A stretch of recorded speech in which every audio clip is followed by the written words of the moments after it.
for signing up new voters, opening a new battlefront for political parties in the race to State House next year.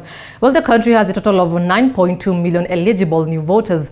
IEBC seeks to register only 6 million of those who had either not turned 18 years by 2017 or those who had attained the age but failed to register in the last general election. This is expected to increase the voters registered to 23.6 million, presenting a new headache for the underfunded Electoral Commission. The race to the August 2022 general election is expected to gain fresh momentum on Monday as the Independent Electoral and Boundaries Commission IEBC kicks off mass voter registration, a 30-day exercise that targets at least 6 million youth who attained the legal voting age in the past 5 years. With just an ID or a valid passport, Kenyans are expected to queue in their wards of choice, where the IEBC says each ward will have at least 3 biometric voter registration kits to achieve its intended target in less than 1 month.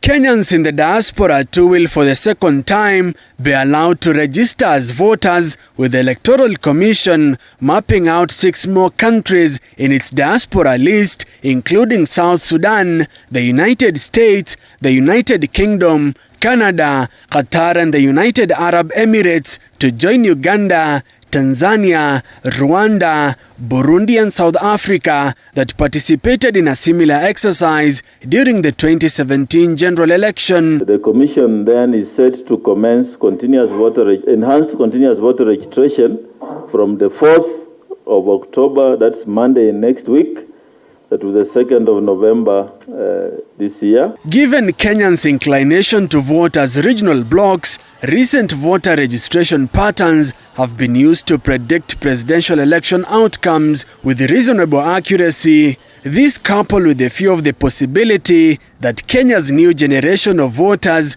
would least be worried about voting, has had political parties strategizing to scoop the new voters, each engaging in civic education exercises at the grassroots level to sensitize their supporters on registering for the 2022 polls. We are going to rally all the young people who have attained 18 years and have not registered as voters yet to register as voters.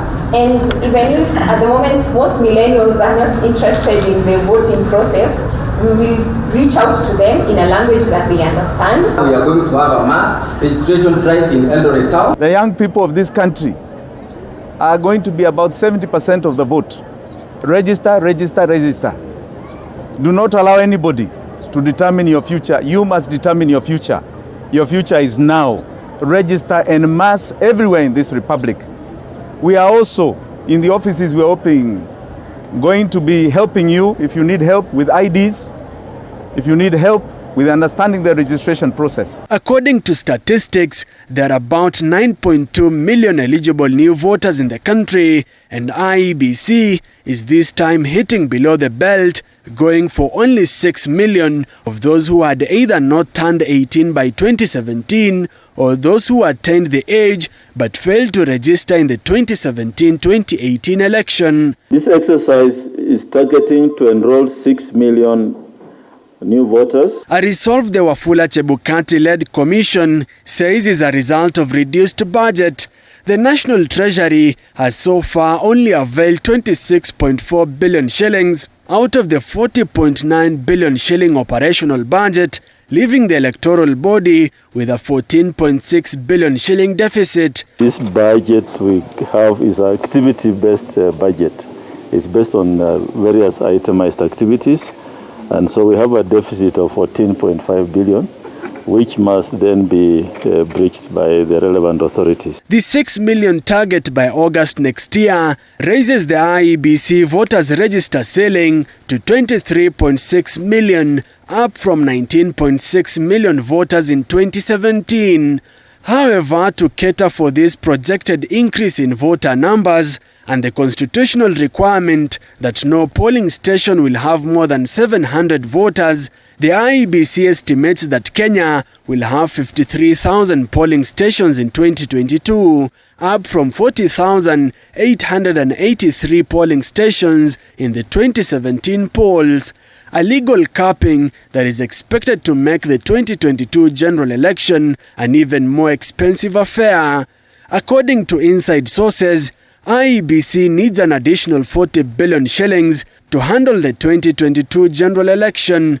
This huge cost implication pegged on delivering a successful election devoid of irregularities. But even as the cash standoff persists, Chebukati has maintained that the commission is ready to conduct a free, fair and transparent general election. Musa Salah, TV 47.